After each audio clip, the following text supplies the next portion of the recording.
그 아기가 자라매 바로의 딸에게로 데려가니 그가 그의 아들이 되니라. 그가 그의 이름을 모세라 하여 이르되 이는 내가 그를 물에서 건져내었음이라 하였더라. 모세가 장성한 후에 한 번은 자기 형제들에게 나가서 그들이 고되게 노동하는 것을 보더니 어떤 애굽 사람이 한 히브리 사람 곧 자기 형제를 치는 것을 본지라.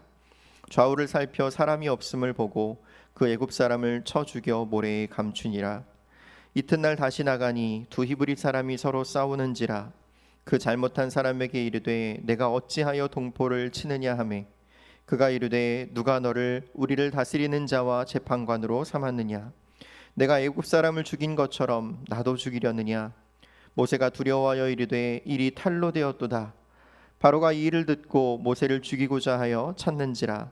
모세가 바로의 낯을 피하여 미디안 땅에 머물며 하루는 우물 곁에 앉았더라.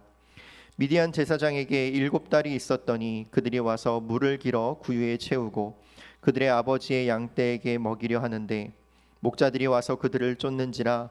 모세가 일어나 그들을 도와 그 양떼에게 먹이니라. 그들이 그들의 아버지 르우엘에게 이를 때에 아버지가 이르되 너희가 오늘은 어찌하여 이같이 속히 돌아오느냐. 그들이 이르되 한 애굽 사람이 우리를 목자의 손에서 건져내고 우리를 위하여 물을 길어 양떼에게 먹였나이다. 아버지가 딸들에게 이르되 그 사람이 어디에 있느냐. 너희가 어찌하여 그 사람을 버려두고 왔느냐. 그를 청하여 음식을 대접하라 하였더라. 모세가 그와 동거하기를 기뻐하며 그가 그의 딸 십보라를 모세에게 주었더니 그가 아들을 낳음에 모세가 그의 이름을 게르솜이라 하여 이르되 내가 타국에서 나그네가 되었음이라 하였더라. 아멘. 여러분, 모든 인생은 각자가 가진 가치의 기준을 따라서 선택하며 살아가기 마련입니다. 살아간다라는 표현을 조금 더 구체적으로 말씀드리면 생각하고 판단하고 그것을 결정하여서 행동으로 표출되는 모든 것들을 다 포함하고 있죠. 예를 들면 주일에 예배를 드리러 교회에 간다라는 것을 생각해 보면 여기 계신 이 400여 명의 분들은 주일에 예배를 드리러 나온 이 모든 행동들을 똑같은 행동의 결과로 우리가 마주하고 있지만 교회에 나오는 이유, 그 가치 판단의 기준은 모두 다를 수 있습니다. 저는 여러분의 속마음을 모르기 때문에 결코 여러분들을 판단해서 하는 말은 아니고요. 아마 여기에 계신 대부분의 성도님들은 하나님을 향한 경배와 예배의 마음으로 이 자리에 나오셨을 것입니다. 그러나 덜어는 습관적으로 나오시는 분들도 있을 수도 있고요. 그리고 또 청소년부 아이들이나 초등부 아이들 같은 경우는 부모의 손에 이끌려 나오기도 하고 또는 주일에 예배를 안 드리면 뭔가 불안한 마음 때문에 꺼름직한 마음의 예배의 자리로 나오신 분들도 있을 수 있을 것입니다. 이런 모든 동기와 목적은 그 사람이 가지고 있는 가치로 인하여서 행동으로 표출되게 된다라는 말이죠. 아까 말씀드렸던 초등부와 우리 중고등부 아이들 친구들을 예를 들면 그들이 부모의 손에 이끌려서 교회에 나오는 이유가 무엇입니까? 그것은 어쩌면 부모님이 무서워서일 수도 있고요. 또는 부모에게서 나오는 어떤 예배 드리러 나오면 받을 수 있는 유익이 있기 때문에 나오는 것일 수도 있습니다. 그들에게 있어서 그 가치라는 것은, 이 행동을 이끌어내는 가치는 바로 부모님인 거죠. 이처럼 모든 사람들은 각자 다 자기가 가지고 있는 가치의 기준의 판단을 따라서 그것을 행동으로 표출한다라는 말입니다. 이처럼 어떤 행동이 표출되기까지는 어떤 이유와 그 이유를 정당화시키는 자신의 가치관이 있습니다. 그리고 이 가치관은 영아기로부터 성인이 될 때까지 경험하는 수많은 경험과 기억과 자극과 관계들 속에서 형성이 되죠. 그래서 많은 경험과 자극과 관계를 통해 형성된 내가 가장 가치 있다라고 여기는 그것을 중심으로 사람은 그 인생의 모든 것들을 선택해 나아갑니다. 예의를 중시하는 사람은 예의라는 것을 하나의 가치로 삼고 있는 사람은 상대방에게도 수준 높은 예의를 요구합니다. 시간을 가치 있게 생각하는 사람은 나에게나 남에게나 철저한 시간 개념을 요구하죠. 이처럼 사람은 그 수많은 시간들을 통해서 형성되어 온 자신의 가치의 기준을 따라서 나에게 적용하고 그것을 행동으로 표출하고 다른 사람에게도 그것을 적용한다라는 말이죠. 이렇게 형성된 가치관은 나라는 이 한 개인을 표현하고 설명해 줍니다. 왜냐하면 아까 말씀드린 것처럼 이 행동으로 표출되는 모든 것들은 각자가 가지고 있는 가치의 기준의 필터를 거쳐서 나온 행동들이기 때문입니다. 오늘 본문의 주인공은 우리가 너무나도 잘 알고 있는 모세라는 인물입니다. 우리는 이 모세가 어떻게 등장했는지 오늘 본문을 통해 함께 살펴보고 또 그가 마주한 상황들, 그가 어떻게 자라났는가, 그 성장 과정을 통해서 형성된 가치관이 무엇인가를 통해서 모세가 행동한 이 행동의 근거가 무엇인지를 함께 살펴보고 또한 이런 모세를 하나님께서 어떻게 인도하셨는지 또 이런 인도하심이 우리와는 무슨 상관이 있는지를 오늘 본문을 통해 함께 살펴보고자 합니다. 먼저 모세가 등장하게 된 배경은 출애굽기 1장 8절에서부터 시작되는데요. 1장 8절에 이렇게 말씀합니다. 요셉을 알지 못하는 새 왕이 일어나 애굽을 다스리더니. 이것이 모세의 이야기의 시작입니다. 하나님께서 요셉을 애굽으로 보내시고 나서 애굽에서 총리가 되게 하심으로써 아브라함에게 미리 말씀하셨던 출애굽을 통해서 하나님의 구속의 역사를 나타내시기 위한 모든 준비가 끝났습니다. 이제 하나님께서 이스라엘 백성들에게 구원을 베푸실 출애굽의 이야기가 시작될 모든 준비가 다 마쳐진 거죠.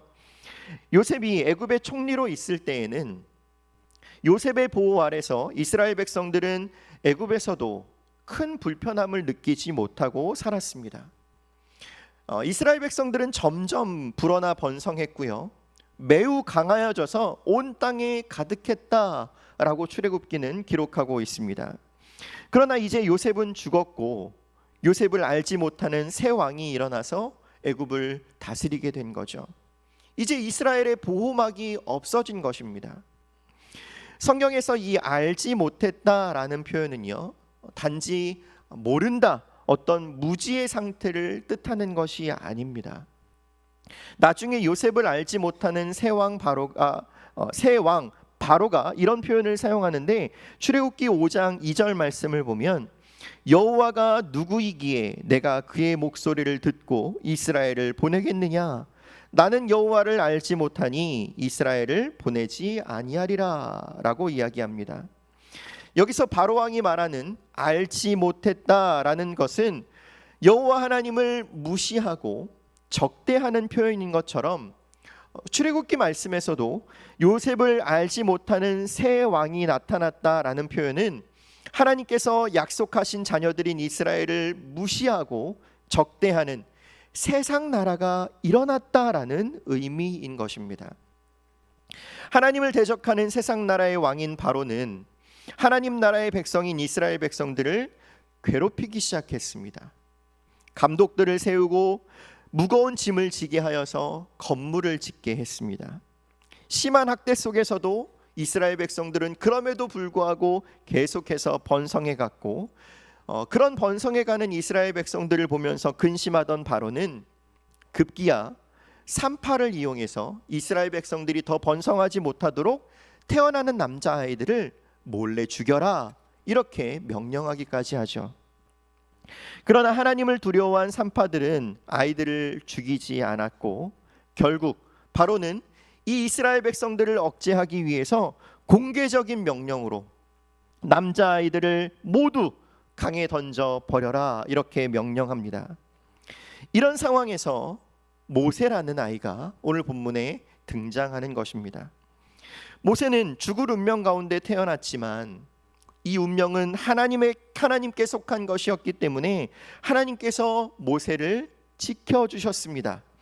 모세를 숨기고 숨기다 숨길 수 없게 된 모세의 어머니 요게벳은 갈대 상자에 물이 들어오지 못하도록 역청과 진으로 방수 작업을 한 후에 이 모세를 갈대 상자에 넣어서 나일 강가에 띄워 보내죠. 그리고 그 갈대 상자를 지켜보았습니다.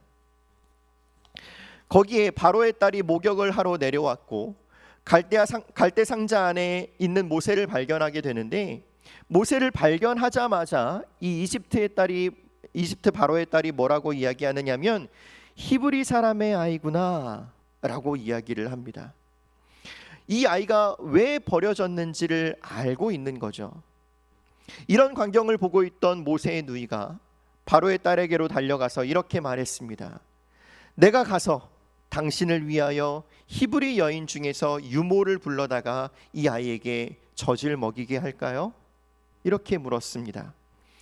당시에 바로의 딸이 결혼을 했는지 안 했는지는 알 수 없지만 결혼을 안 했다고 한다면 당연히 수유를 할 수 없었을 것이고, 결혼을 했다 할지라도, 아이가 있다 할지라도 그 아이가 젖먹이가 아니라면 젖이 나올 수 없었기 때문에 수유를 할 수 없었을 것입니다.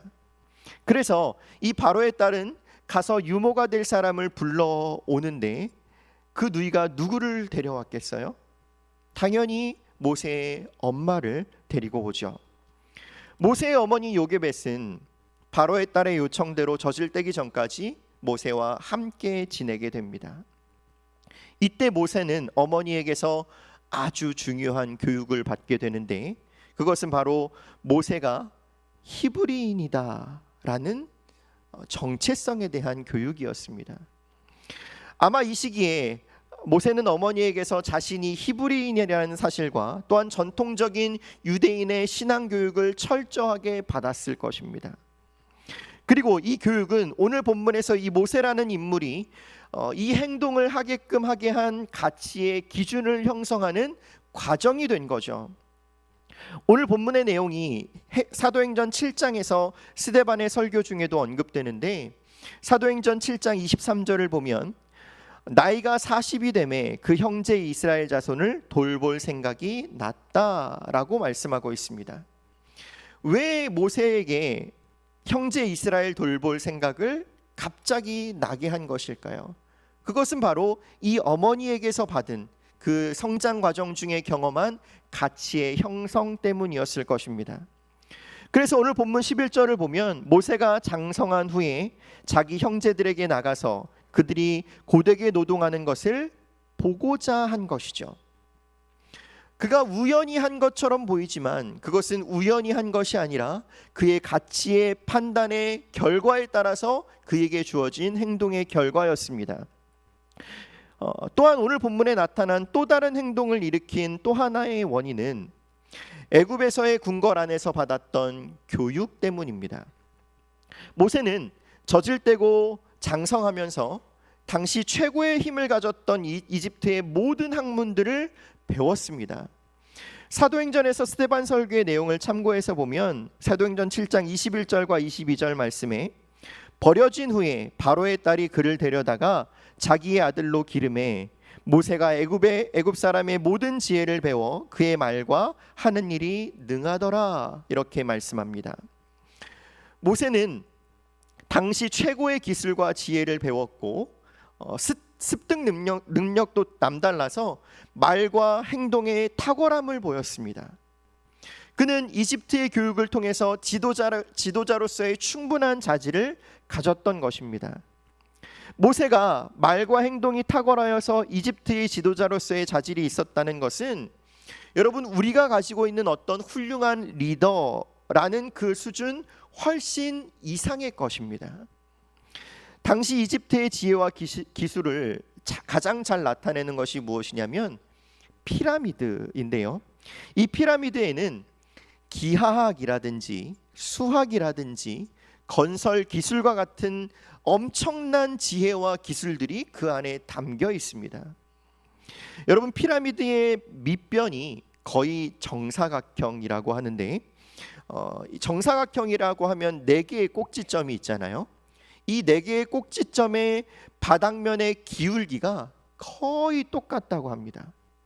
차이가 많이 나는 것이 대략 1.6cm 정도, 16mm 정도 된다고 합니다. 그리고 이 피라미드에 사용된 돌은 하나의 평균 2.5톤의 돌이 쌓여져 있고, 하나의 피라미드를 쌓을 때 약 230만 개의 돌을 사용하여 올렸다고 합니다. 여러분, 이게 100년 전 이야기가 아니고요, 기원전 2500년경, 약 4000년 전부터 피라미드의 그 모든 기술을 집약했던 기술력을 모세가 몸소 다 배운 거죠. 이것뿐만이 아닙니다. 여러분, 이집트에서 사용했던 태양력은 지금 우리가 사용하는 기준과 크게 다르지 않다고 합니다. 1년을 365일로 나누고 매달 30일씩 12개월로 구성하는 태양력을 당시 이집트에서 사용하고 있었다고 하죠. 여러분, 또한 이집트의 군사력은 어떻습니까? 지금도 중동과 아프리카 지역에서 가장 강력한 수준으로 이집트의 군사력을 가장 최고로 뽑습니다. 당시에도 성경에서 보시는 것처럼 출애굽한 이스라엘 백성들을 병거를 타고 쫓아오는 그 빠른 기동력을 자랑하는 군사들을 훈련시킬 수 있는 환경이 이집트에 마련되어 있었는데, 그 군사력도 역시 마찬가지로 모세가 다 습득하여 배운 거죠. 그러니까 모세는 그냥 훌륭한 지도자가 될 만한 자격을 가졌구나 라고 하는 정도가 아니라, 정말 탁월한 지도자의 자질로 준비되는 교육을 받았고, 흡수력도 좋아서 성경이 말씀하기를 말과 행동에 탁월했다 라고 말씀하고 있습니다. 모세는 젖을떼기 이전에 형성된 히브리인이라는 가치관과, 그리고 그 이후에 형성된 훌륭한 지혜와 실력들이 겸비되어서 이스라엘 백성들을 애굽에서 구원할 모든 준비를 마친 멋진 리더가 되었습니다. 설교 서두에 말씀드렸던 것처럼 사람의 판단과 결정과 그리고 표출되는 행동들은 경험과 기억과 관계를 통해 형성된 가치관과 자아를 통해서 저절로 나오는 것이기 때문에, 오늘 본문에서 한 모세의 행동은 어떤 특별한 의도를 가지고 내가 이렇게 해야겠다는 어떤 계획을 가지고 한 행동이 아니라, 그의 성장 과정에서 자연스럽게 형성된 것이 행동으로 그대로 표출된 모습이라는 거죠. 그 모든 과정 가운데 하나님께서 함께 하셨습니다. 11절 말씀에 보면 모세가 장성한 후에 한 번은 자기 형제들에게 나가서 그들이 고되게 노동하는 것을 보게 됩니다. 그리고 어떤 한 애굽 사람이 히브리 사람 곧 자기 형제를 치는 것을 보게 되죠. 그리고 좌우를 살펴서 아무도 없는 것을 확인하고 자기 민족을 치는 그 애굽 사람을 평소에 쌓아왔던 그 실력으로 단숨에 쳐 죽여서 모래 속에 감춥니다. 시대가 영웅을 만든다는 말처럼 모세의 행동은 어떤 특별한 계획이 있어서 한 행동도 또는 특별한 결심이 있었던 것도 아니었습니다. 그냥 그 상황을 마주했고 그의 성장 과정을 통해서 배웠던 것들이 그대로 표출된 것이죠. 그런데 모세에게는 이 일을 통해서 하나님께서 나를 이렇게 쓰시려고 하는가라는 생각을 했었던 것 같습니다. 사도행전 7장 23절과 25절의 말씀을 보면 이렇게 말씀합니다.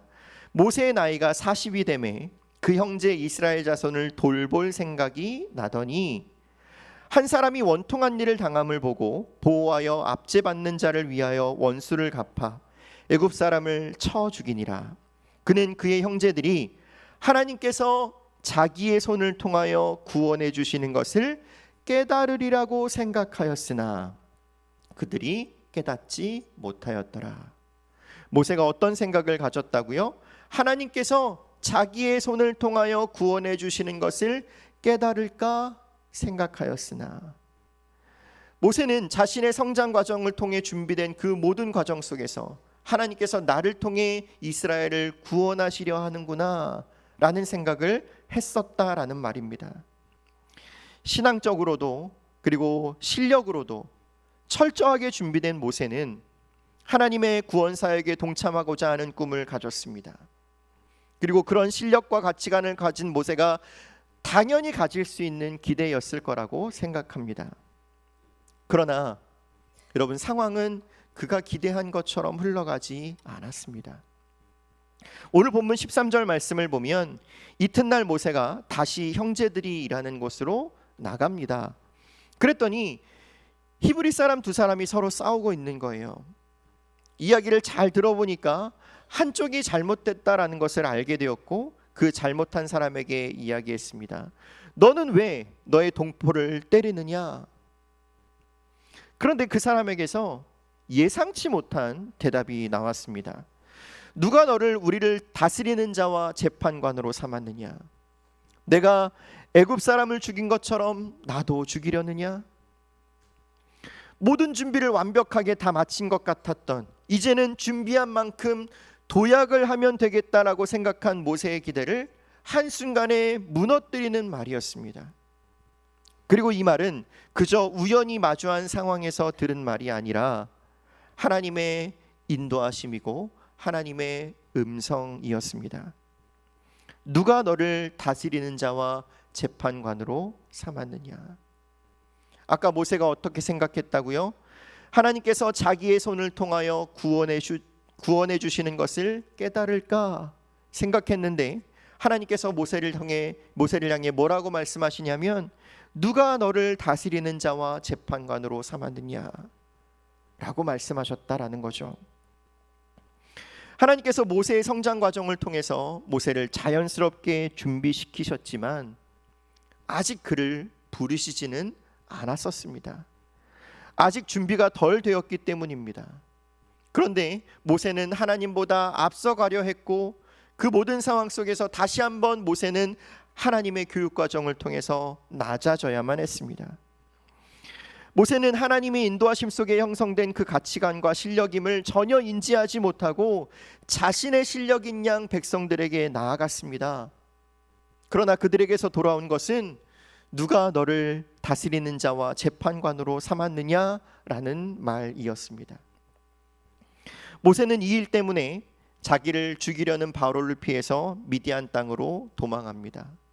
한순간에 왕자에서 나그네가 된 것입니다. 모든 것이 다 준비된 것처럼 보였습니다. 사명도 뚜렷해 보였고, 이유도 충분했고, 실력도 받쳐주었습니다.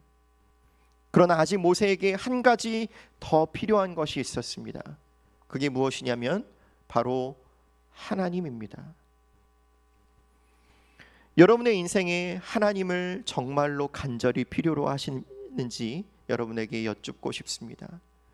여러분이 소유하고 있는 것들, 여러분이 준비해 왔던 것들, 하나님에 대한 바른 신앙의 가치관들 다 좋습니다.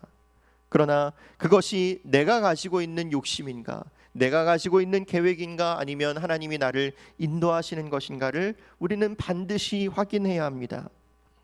아까 사도행전 말씀에서도 보신 것처럼 오늘 말씀에서 모세의 나이는 40세입니다. 그리고 광야에서 40년 동안 목자로 나그네로 지내다가 하나님께서 80세가 되어서 다시 모세를 부르시죠. 여러분, 이 40년이라는 시간 동안 모세는 하나님을 필요로 하는 자가 되어가고 있었습니다. 하나님께서 모세를 어떻게 훈련시키셨습니까?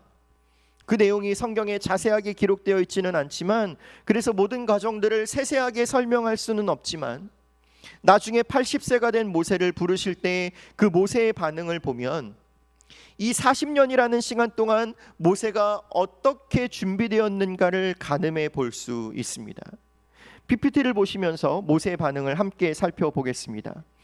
하나님께서 모세에게 타지 않는 떨기나무 가운데에서 음성으로 말씀하셨습니다. 이제 내가 너를 바로에게 보내서 너에게 내 백성 이스라엘 자손을 애굽에서 인도하여 내게 하리라. 이렇게 모세를 부르셨어요. 이미 40년이 지난 시간이었습니다. 그러자 모세가 어떻게 대답하느냐 하면 출애굽기 3장 11절 말씀에 모세가 하나님께 아뢰되 내가 누구이기에 바로에게 가며 이스라엘 자손을 애굽에서 인도하여 내리까. 또 4장 1절 말씀에 모세가 대답하여 이르되 그러나 그들이 나를 믿지 아니하여 내 말을 듣지 아니하고 이르기를 여호와께서 내게 나타나지 아니하셨다 하리이다. 그리고 4장 10절에도 모세가 여호와께 아뢰되 오 주여 나는 본래 말을 잘하지 못하는 자니이다. 주께서 주의 종에게 명령하신 후에도 역시 그러하니 나는 입이 뻣뻣하고 혀가 둔한 자니이다.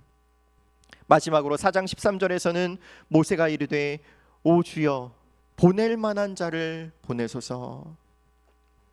여러분, 이것이 40년의 시간 동안 연단을 받았던 모세의 입에서 나온 말입니다. 여러분, 모세가 어떤 사람입니까?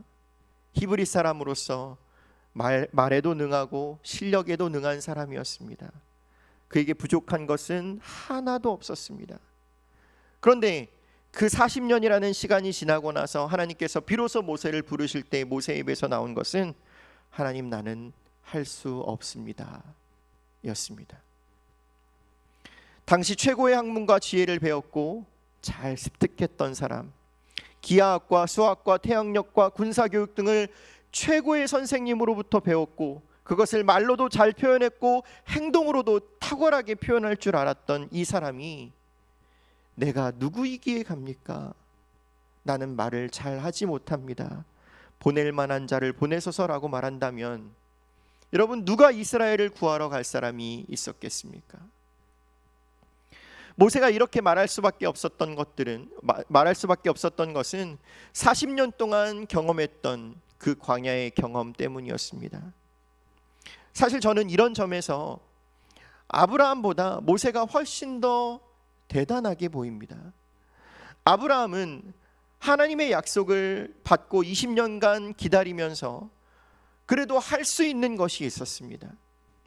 엘리에셀을 상속자로 생각할 수도 있었고, 그리고 여종 하갈에게서 이스마엘을 낳을 수도 있었습니다. 무언가를 할 수 있었던 게 있었다라는 말이죠. 그런데 여러분, 모세는 40년 동안 할 수 있는 게 아무것도 없었어요. 그냥 그 시간 동안 수도 없이 생각했을 것입니다. 나는 왜 이집트의 궁전에서 자라면서 최고의 교육을 받았는가? 기껏 양이나 치려고 그 교육들을 받았는가? 내가 동족에게 행한 건 선한 의도였는데 그들은 나에게 왜 그렇게 부정적이었는가? 과연 나의 인생의 목적은 어디에 있는가? 나는 실패자인가? 나는 아무것도 할 수 없는 존재인가? 수도 없이 되물었을 것입니다. 그러면서 하나님이라는 이 정확한 목적이 채워지지 않는 한 그의 실력도 선한 의도도 치밀한 계획도 아무런 소용이 없음을 모세는 비로소 깨닫게 된 거죠. 이전에는 방금 읽어드렸던 이 모세의 대답들을 보면서 하나님의 명령을 거부하는 것 같은 이 모세의 대답이 굉장히 부정적이다, 참 이기적이다라는 생각을 했었는데, 오늘 본문을 묵상하면서 이 40년의 시간을 통해 성숙해진 모세의 모습을 묵상하면서 그의 대답이 참 겸손하고 가난하다, 마음이 가난한 자답다라는 느낌을 많이 받았습니다. 하나님이 부르시지 않고는 사용하시지 않는 인생은 아무런 의미가 없음을, 하나님 안에서 인생의 목적을 찾으려는 수많은 고민과 질문과 묵상 가운데 나온 대답이 아니었을까요? 그러면 모세가 애굽에서 받았던 교육은 아무런 소용이 없습니까? 그렇지 않습니다. 여러분, 모세의 역할은 출애굽 이후에 더욱더 두드러졌습니다. 모세가 하나님께 율법을 받아 백성들에게 전달해야 했고, 그리고 수많은 사람들을 데리고 광야의 생활에서 정해진 규칙을 따라 그들을 잘 인도해야 했으며, 또한 그들을 지키기 위해 모세는 싸워야 했습니다. 이전에 배웠던 모든 것들을 출애굽한 이스라엘 백성들에게 그대로 적용해야 했다라는 말이죠. 그 모든 순간순간마다 애굽에서 배웠던 교육들은 충분한 도움과 교육이 되었을 것입니다. 모세는 하나님의 은혜로 이 모든 일들을 잘 감당했고, 하나님께서 맡기신 가나안 바로 앞까지 백성들을 잘 인도하고 나서 모세가 경험한 그 40년의 나그네 기간은 결코 헛된 기간이 아닌 충분한 은혜의 기간임을 모세는 확인했습니다. 사랑하는 성도 여러분, 혹시 여러분들은 그런 경험이 있으십니까? 예상치 못했던 실패와 좌절을 마주해 보신 적이 있으십니까? 왜 이런 일이 내게 일어났는지, 왜 이런 답답한 상황을 내가 마주해야 하는지 이유조차 모른 채 답답한 하루하루를 보내셨던 적이 있으십니까? 그 시간들을 잘 지나 보내셨다면 참 감사하고 다행스러운 일이지만, 아직도 그런 상황을 마주하지 않으셨거나 또는 지금 그 상황을 마주하고 계신 분들이 있다면, 여러분 그 시간들을 통해서 더욱더 겸손히 하나님의 뜻을 구하고 하나님을 더욱더 갈망하고 소망할 수 있는 우리 모든 성도님들이 되시기를 간절히 바라고 소망합니다. 하나님은 그 깊은 질문과 묵상 가운데 반드시 그 질문에 대답해 주실 것입니다. 하나님께서 우리에게 그런 시간을 주시는 이유는 왕자가 나그네가 되어야만 그 질문을 마주할 수 있기 때문입니다. 왕자이면서 그 질문을 마주하고 씨름하는 사람은 아마 없을 것입니다. 하박국 선지자도 그랬고요, 욥도 그랬고 바울 사도도 그러했습니다. 그들은 모두 자신의 인생의 밑바닥을 마주했을 때 비로소 하나님을 찾고 자신의 인생의 목적을 거기서 궁금해했습니다. 여러분, 바울 사도가 어떤 사람입니까? 바울 사도는 유대인이지만 길리기아 다소라는 아주 큰 도시에서 태어나서 로마 시민권을 가지고 있었고요, 또 가말리아 문화에서 엄격하게 율법 교육을 받아서 하나님께 대한 열심이 있는 자였습니다. 바울은 그렇게 그것이 자기의 사명이라고 생각했고, 자기가 이전에 배웠던 대로, 그리고 하나님께서 허락해 주신 그 모든 환경 안에서 학습한 대로, 경험한 대로 최선을 다해서 자신이 가진 그 가치의 목적을 따라 열심을 다했습니다. 교회를 수도 없이 괴롭혔죠. 그런데 어느 날 갑자기 부활하신 예수님께서 빛으로 그에게 찾아오셨고 아무것도 볼 수 없게 되었습니다. 볼 수 없었던 이 바울에게 그가 가지고 있던 로마 시민권이라든지 그의 학문적인 배경이라든지 율법에 대한 열심은 아무런 의미가 없었습니다. 은혜가 필요한 자가 되었고, 그런 바울이 고린도후서 12장 9절에서 고백하기를 이렇게 고백합니다. 나에게 이르시기를 내 은혜가 내게 족하도다. 이는 내 능력이 약한 데서 온전하여 짐이라 하신지라. 그러므로 도리어 크게 기뻐함으로 나의 여러 약한 것들에 대하여 자랑하리니 이는 그리스도의 능력이 내게 머물게 하려 함이라. 아멘. 여러분, 사실 그리스도인이라는 삶이라는 것이, 그리스도인의 삶이라는 것이 세상의 원리, 세상의 가치와 다르게 사는 삶이다 보니까 하나도 쉬운 삶이 없습니다. 다 괜찮은 것처럼 보여도 모두가 가지고 있는 각자의 고민들이 있죠. 누군가는 건강 때문에 힘들고, 누군가는 돈 때문에 힘들고, 누군가는 잠이 잘 안 와서 힘들고, 누군가는 남편 때문에 힘들고, 자녀 때문에 힘들고. 여러분, 어느 인생 하나 힘들지 않은 인생이 없습니다. 여러분, 그 시간들을 마주하면서 그냥 힘들다, 짜증난다, 살고 싶지 않다 이렇게 생각하지 마시고, 여러분, 이것이 내 실력이구나, 내 힘으로는 안 되는 것이구나, 하나님의 은혜가 필요하구나 라는 것을 인정하고 고백할 수 있는 은혜의 시간들로 그 시간들을 마주하시기를 바랍니다. 모세가 왕자에서 나그네가 된 이 40년이라는 시간, 너무 힘들고 괴로웠겠죠. 여러분, 그러나 그것이 끝이 아니었습니다. 하나님은 철저하게 낮아진 이 모세를 통해서 홍해를 가르셨고 반석에 물을 내게 하셔서 그 많은 이스라엘 백성들을 가나안으로 인도하시는 이스라엘 역사상 가장 위대한 지도자로 모세를 사용하셨습니다. 바울의 고백처럼 가진 것, 자랑할 것, 능력이 많은 것을 자랑하지 말고 겸손하게 약한 것을 자랑하심으로써 그리스도의 능력을 의지하며 살아가시는 복된 인생들 다 되시기를 바랍니다. 그 인생을 하나님께서 결코 그냥 내버려 두지 않으실 것입니다. 나그네처럼 보이는 인생을 바꾸셔서 하나님께서 귀히 사용하여 주시는 인생으로 인도해 주실 줄 저는 믿고 확신합니다. 이런 은혜가 우리 모두에게 있기를 간절히 소망합니다.